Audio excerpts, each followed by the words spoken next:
The first thing that struck me about Larry Kent's films is that they existed. That was incredibly important.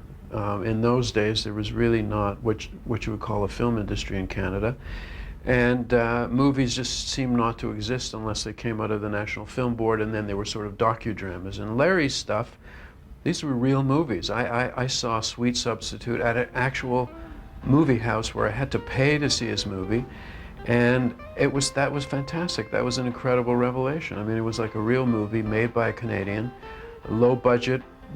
I related to everybody in it. I said, what is this? This is great. Who is this guy? Where did he come from?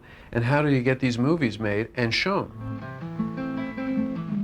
Well, it was the 60s and of course the early 70s, which were still the 60s.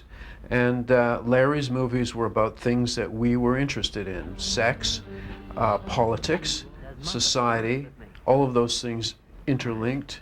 The frustrations of being young, as well as the exuberance of it, drugs, of course. And he was talking about all of those things, and he was talking about them in a Canadian setting, which made them even more relevant and more striking. Yes, you do your part down at the office, because you're paid for it. Big, brave hunter goes out and brings home the meat. Well, I don't. His politics were not just sort of against the war type politics, but they were also an anticipation of feminist politics. You know that, don't you? I mean, you have observed that over the years. Nabokov said there's nothing more exhilarating than Philistine vulgarity. You know, Larry's film had vulgarity, but I mean that it was an exciting, energizing combo, very potent mix of stuff that made you want to go out and do your version of the same thing. That was what was so exciting about it.